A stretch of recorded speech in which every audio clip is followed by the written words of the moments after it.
जी नाज़रीन, जॾहिं त SS न्यूज़ जे सॾ खां पोइ जॾहिं सिंध तोता सिर कुर्बान मज़हबी भाईचारो असांजो मान उन उनवान हवाले सां हिते तमामु सिंधी नौजवान टोपियूं अजरक पाए हिन मेरान पार्क जे अॻियां प्रोग्राम रचायो वियो आहे। अचो त वधीक हुननि सां ॻाल्हि ॿोल कयूं त हुननि जो छा वीचार आहिनि। सिंध थी सॾे तोखे, सिंध थी सॾे, सिंध थी सॾे तोखे, सिंध थी सॾे।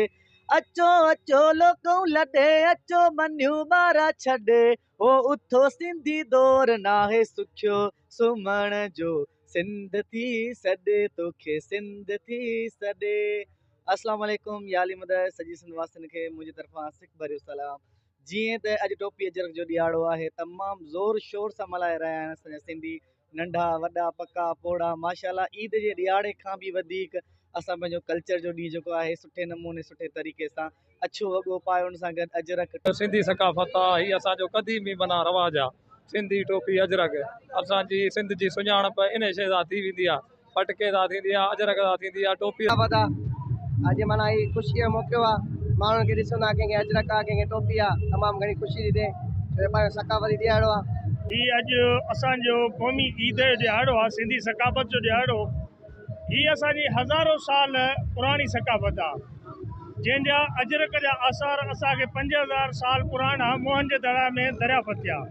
एकता ईद सेलिब्रेट कर रहिया आहियूं, छो जो असांजी जेको ही कल्चर आहे इहो 8000 साल पुराणो आहे ऐं मोहनजोदड़ो जी निशानियूं असां ऐं असां एकता अनुकर मल्हाईंदा आहियूं, छो जो असां मोहबत ऐं प्यार पैगाम ॾियणु चाहियूं था। ऐं जेको ही सिंधू दरिया मां किनार पिया कढाइनि आहिनि उन्हनि जे ख़िलाफ़ असां बाक़ाइदा आहियूं, जीअं चइबो आहे। ऐं जेकॾहिं इहे किनार कढिया विया त असांजी सिंध सुकी वेंदी। ऐं अॼु जेको 1 दिसंबर आहे, एकता जे हवाले सां जेको कल्चर डे मल्हायो पियो वञे, इहो तमामु जोश ऐं जज़्बे सां नौशरो फ़िरोज़ में मल्हायो पियो वञे। ऐं असांजे ज़िले नौशरो फ़िरोज़ जे 5 तहलकनि जे नंढनि वॾनि शहरनि में जेको आहे सो रैलियूं बरामद कई वियूं आहिनि। नंढड़ा ॿार मर्द चाहे औरतूं जेके आहिनि सकाफ़ती लिबास पहिरे ऐं जेको सो ख़ुशीअ जो इज़हार करे रहियूं आहिनि। मां निहायती शुक्रगुज़ार आहियां SS न्यूज़ वारनि जो, जिन जे कॉल ते अॼु जेको सो नौशरो फ़िरोज़ में ही प्रोग्राम थी रहियो आहे। मुंहिंजी मां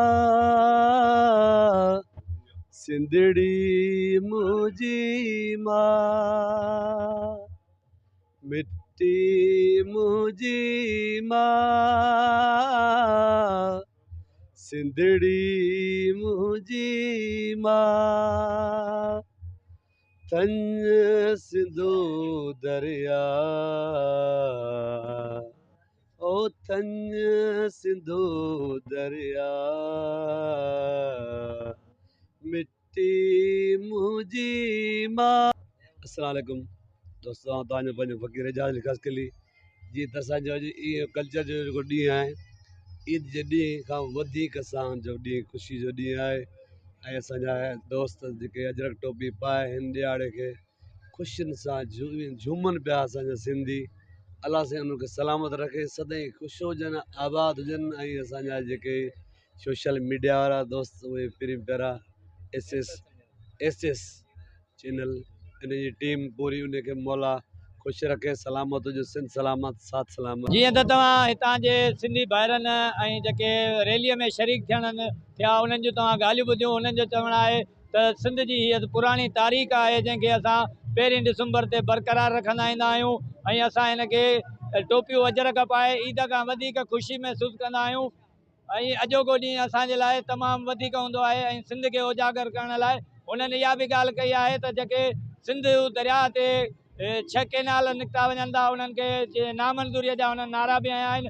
ऐं उन्हनि इहो बि चयो त जेसीं ताईं इहो नोटिफिकेशन रद्द न थींदो तेसीं ताईं असां चुप करे न वेहंदासीं।